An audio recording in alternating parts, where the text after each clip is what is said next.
So, to speak about the borderless security in a pandemic world, ladies and gentlemen, I hope you'll put your hands together and make a big noise to welcome our speaker for this afternoon. He's a sales engineer manager for South Asia and Korea at Proofpoint. Would you please welcome Philip So?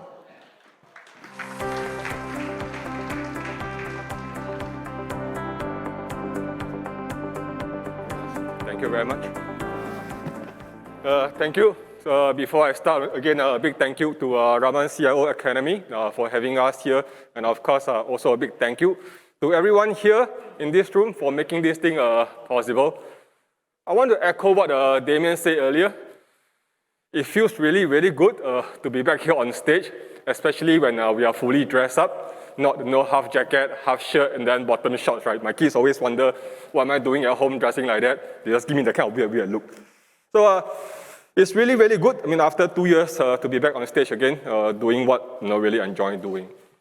I have slightly about 20 over years of experience in the security industries.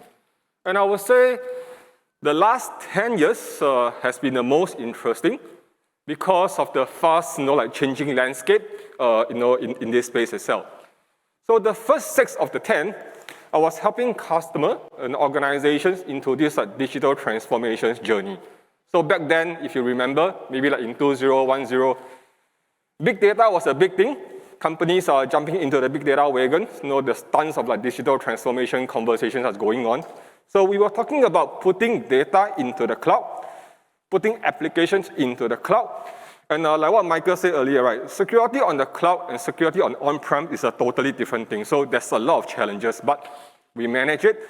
And then we talk about getting data from all the different data sources to do correlations, looking into security analytics for different use cases.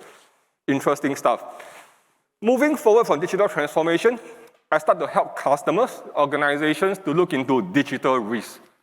Because of digital transformations, we start to see byproducts like digital footprints, shadow ITs, and unwanted exposure in the open big dark web. They actually created a lot of issues. So again, spent a couple of years helping with digital risk protection. Now, last year, when the pandemic struck, we start to be in a new situation again, so the landscape changed. We are in this situation called the borderless security. And what do I mean by that, right? So if you think about it, in the past, people like you and me, and of course all our fellow colleagues, right? We are all sitting inside the organization's network. We have a perimeter that is protecting us. We are sitting behind multi-layers, defense, firewalls, and all the $1 million security solutions. But because of the pandemic, suddenly people like you and me are being forced to put at home, and now we are behind the $60 routers that's protecting us, no longer the expensive firewall. This parameter of defense suddenly just disappeared. And this created a few problems. So firstly, if you look at users' behavior, right, how they behave in the customers, in the corporate environment, and how they behave at home is totally different. When they are behind the firewall, they tend to be more careful with where they go, what they click, thinking that they have this mentality that things are actually being monitored, so they are more careful. But back at home, they start to click on links, go to places, open up attachment, the way that they will do, thinking that there's no accountability needed.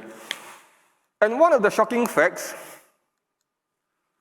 right, based on one of the InfoSec survey, with respondents collected over 8 countries, it shows that more than 52% of remote employees, right, they share their working devices with their friends and family. Think about compliance, right? What kind of compliance are we talking about? So it kind of exposes the risk, of the devices out into the open because it's now being used by, all the friends and family, not employees. The other thing is that now the people are out of the network. It also means to say that threat actors now have direct access to these people. Right, so yesterday I was doing a presentation for one of the events in Philippines, virtual. We talk about the rise in phishing attempts over the last 2 years. So since March last year, the increase of phishing attempts in Philippines was more than 200%. Now, phishing attack is a direct attack on individuals, on people. So which means to say, without this parameter now, without this firewall, attackers know that it's so much easier to attack the individuals than to attack the network. They do not have to go through the $1 million firewall network to get access to the information. Now, it's so much easier to attack the people than the network. Looking at the top 3 enterprise risks today, data breach, ransomware, and business email compromise. Right. The similarity of these 3 enterprise risks is that all these 3 enterprise risks are all people-centric. Data breach. Data don't move by itself. Right? Data don't disappear by itself. Data don't get sold by itself.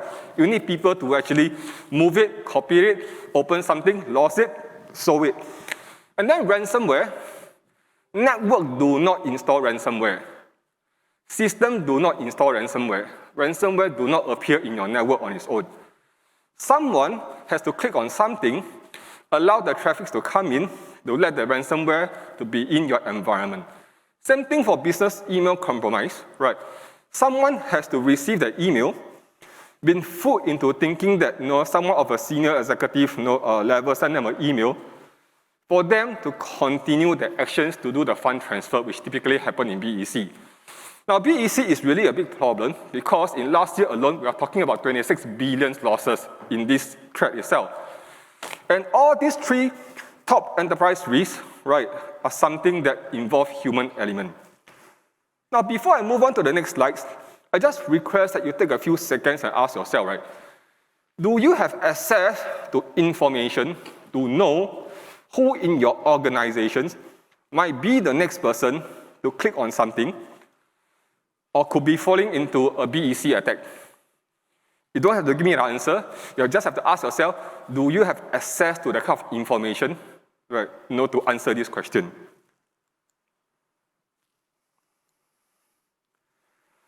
I especially like this quote. I mean, it was told to me by one of the leaders in the industry. Right? If you cannot measure it, you cannot improve it. If you are a runner, right, when you run, you will look at your average speed. You will look at the distance over time. If you're a cyclist, you will look at your heart rate, your power meter, right? And then again, distance over speed. With this matrix, right, you look into all these things, you start to improve your performance.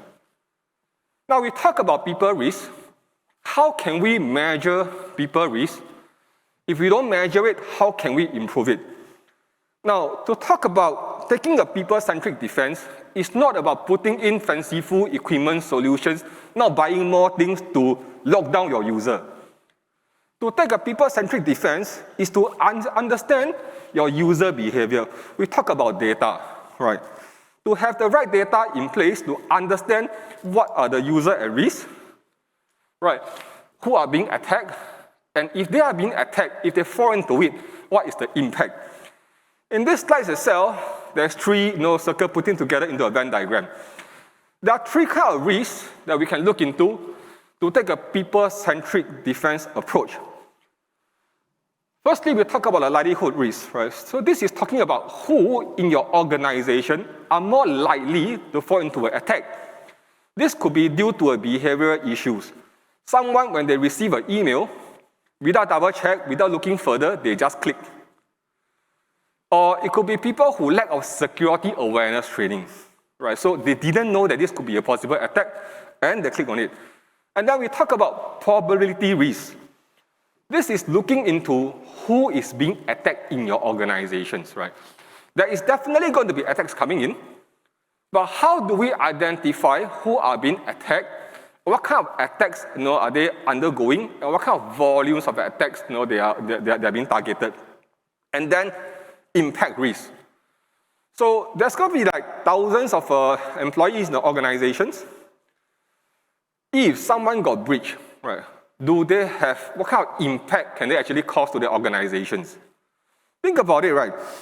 Often we ask, who's the most important people in the organization that you want to protect? Immediately people throw out name, the CEO. But no one think about the server admin, right? If the CEO got breached, the CEO might not have access to the Active Directory, Right, so if you talk about ransomware attack, maybe the CEO is not the target. Whereas the server admin, if he got targeted, the server admin credentials tend to have access to the Active Directory, which could actually spread out ransomware to the whole organizations. So if you talk about the impact risk, it's not necessarily about the title the person is carrying. How do we operationalize this people-centric approach? Over here is just an example. I mean, it looks pretty small, right? Well, it's one of the sample dashboards that we are using called Nexus People Risk Explorer. In this example itself, you can clearly see the total employees in the organizations, and then we can clearly segment them out into people who are vulnerable, people who are often under attack, and people who have different privilege, right, to different systems and data.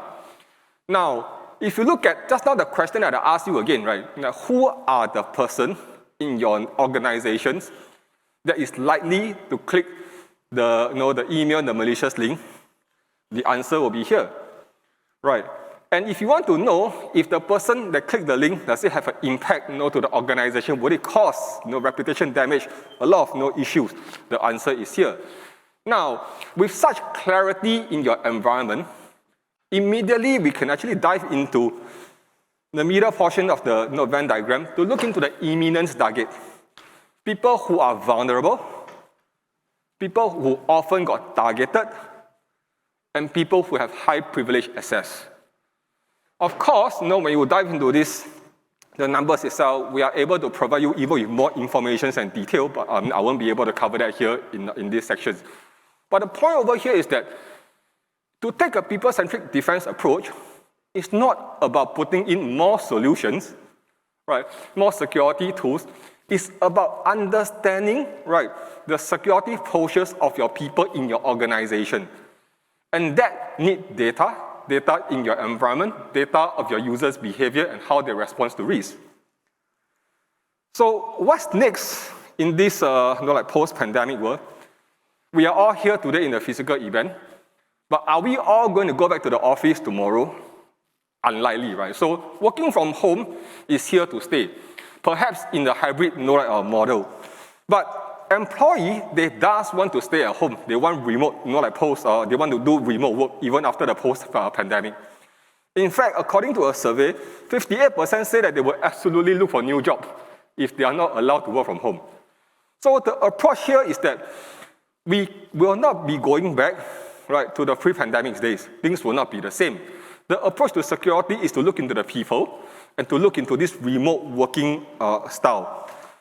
We need to accept that people is the new parameter of defense because they are no longer sitting inside a network.